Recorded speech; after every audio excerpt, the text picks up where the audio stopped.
Security in a network is important. One of the steps you can take to protect your network is to change the default native VLAN. This can help prevent a VLAN hopping attack and keep management traffic isolated.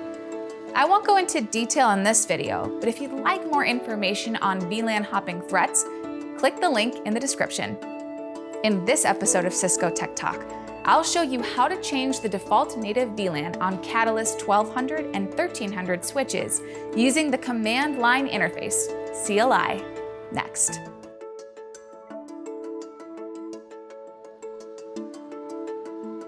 A trunk port configured with IEEE 802.1q tagging can receive both tagged and untagged traffic.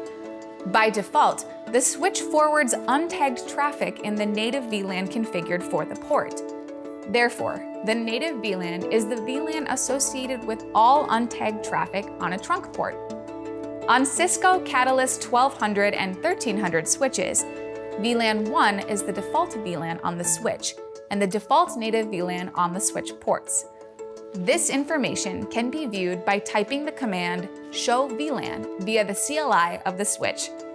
Today, I'm using the Cisco Catalyst 1300-24FP-4X model.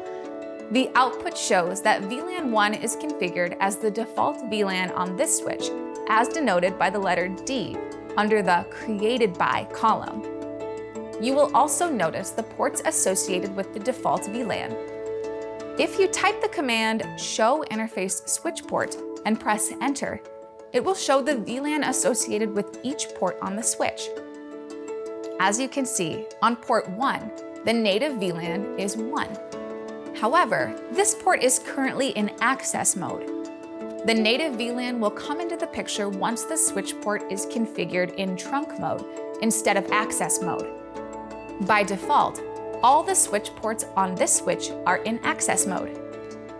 The native VLAN can be modified on a per-port basis and be assigned any VLAN ID. If a packet has a VLAN ID that is the same as the outgoing port's native VLAN ID, the packet is sent untagged. Otherwise, the switch sends the packet with a tag. If an untagged packet arrives on a trunk port, it is directed to the port's native VLAN.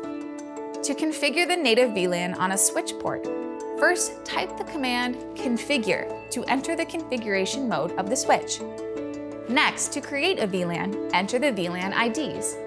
In this example, I'll create VLANs 2 to 10. You can enter do show VLAN to confirm that VLAN 2 through 10 are created on the switch. As you can see, the VLANs are created, but are not assigned to any port yet. To get this started, I'll log into the interface 2 of the switch port by typing interface gigabit Ethernet 1/0/2.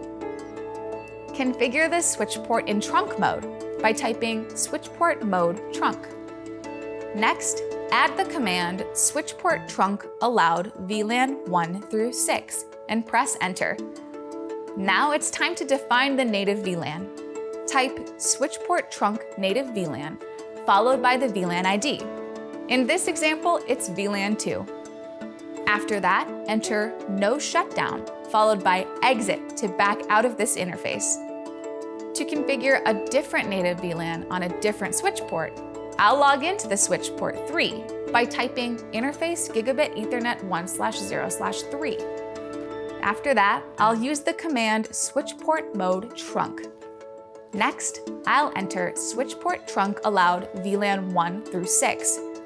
In this example, I'll assign the same set of VLANs on this port. I'll define the native VLAN as 3 and press enter. Use the command no shutdown and then exit from that interface. To exit from global configuration mode, type exit once again. Navigate to the web user interface of the switch. Port 2 is in trunk mode and the untagged VLAN is VLAN 2, the native VLAN for port 2. For port 3, VLAN 3 is the untagged VLAN and acts as the native VLAN in this case. The other VLANs that are allowed on the switch port are tagged.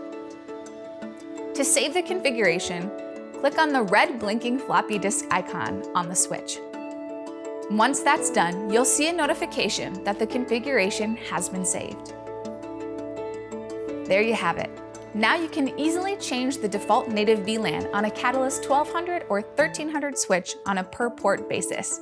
Thanks for watching. I'll see you next time.